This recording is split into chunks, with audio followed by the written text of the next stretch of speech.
Welcome to Focus Camera. Today I'm going to share with you some of my favorite photo editing apps for your smartphone. These apps will take your photography and your social media posts to a whole new level, so stay tuned.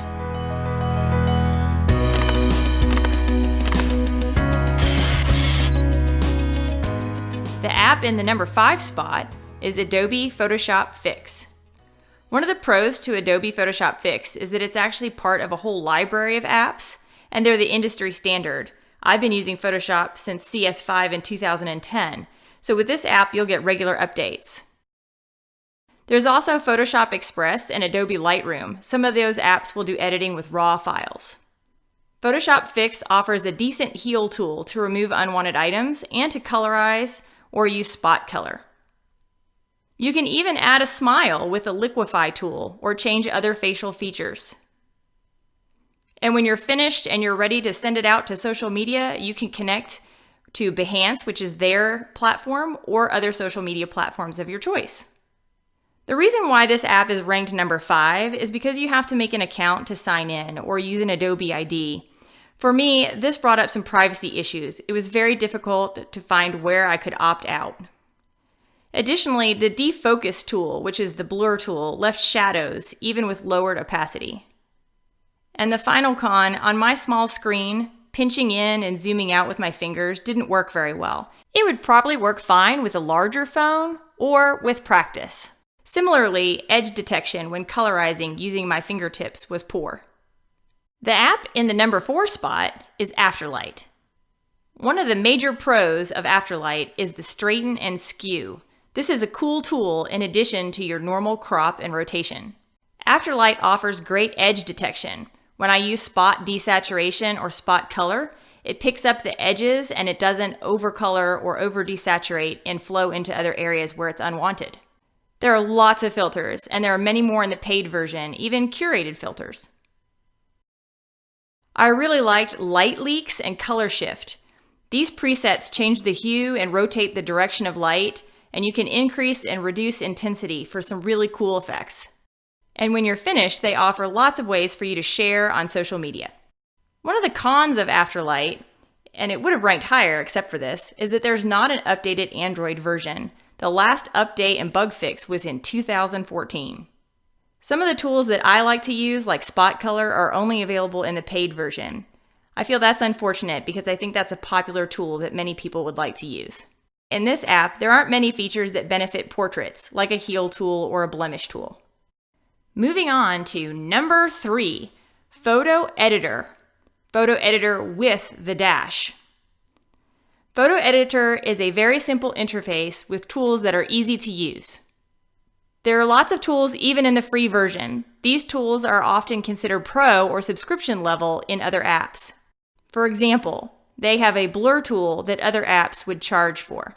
The Smart Color tool has great edge detection, so if you want to do spot color, it comes out looking crisp. It also has a meme maker, unlike the first 2 apps that I've discussed. And it has a way for you to collect your images into a collage. Overall, there isn't much not to like. One of the things I had difficulty with was downloading the stickers and overlays from the supply shop.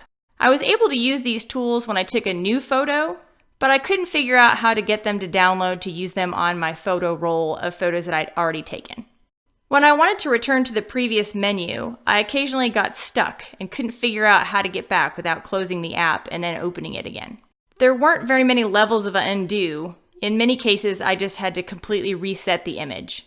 But overall, this was a really great app. Before we move on to number 2 on my list of apps, have you ever used any of the 3 I've already discussed? Let me know in the comments below. And don't forget to ring the bell so you can be alerted to any new content. Number 2 is a very popular app. It's called Snapseed. Snapseed has true curves. They offer presets, but then you can also individually do your red, greens, and blues, as well as luminance. One of the cool tools is selective adjustments and selective masking. You can use this to brighten specific areas of a photo.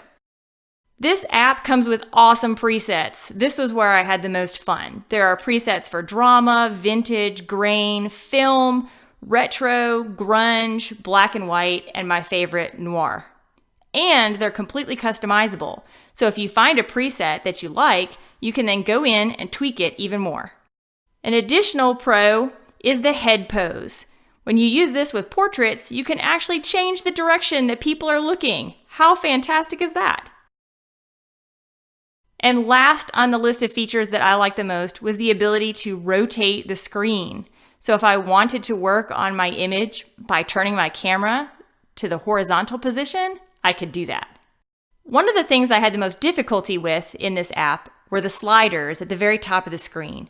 They didn't feel intuitive, and for me, they were difficult to use. One of these things that might actually make this app more difficult for some users is the complexity. If you use Photoshop or Lightroom, then you would understand all of the features that this app has to offer. But if you like to just edit some pictures on your phone and like to keep it simple, that complexity might actually be a drawback. Lastly, the healing tool did not look natural to me. It left artifacts behind when I was finished using it. And now we're down to number 1. Drum roll, please. The number 1 app on my list is Pixlr. Pixlr was the most fun for me. It might not be the best editor or have the most tools, but it was the one that I could play around with my photos for hours. The first thing I really liked was the double exposure feature, where you can overlay photos and then use presets to get some really cool effects. I also enjoyed using the color boost in the blur tool. With this tool, I could be extremely selective and choose just specific areas that I wanted to saturate with color. The splash tool allows you to do spot color. It's pretty flawless. I enjoyed using that one as well. This app has awesome effects, overlays, and styles. There are so many options of presets. Some of them are paid only, but many of them are a lot of fun to play around with. Everything from light tweaks to dapple to watercolor, any kind of effect you could dream of is pretty much available on this app. It also offers you a way to build a collage, or to use a template to create something that's more along the lines of graphic design. If you really want to use an editor for graphic design, then make sure you check out my next video that's going to be about photo remixing and graphic design apps. There are very few disadvantages to working with Pixlr. First and foremost, the ads. But of course, you could solve this problem by buying a paid subscription. I really liked the sliders. They were easy and intuitive, but sometimes they had a delay in showing the effect. And the heal tool was just so-so. It worked great on dust specks and small flares in my photos of flowers and objects, but it wasn't great on people, at least not in my experience. But it's still my number 1 choice of the best fun apps to use for photo editing on your smartphone. So that's my top 5. These apps can help you take your posts to a whole new level.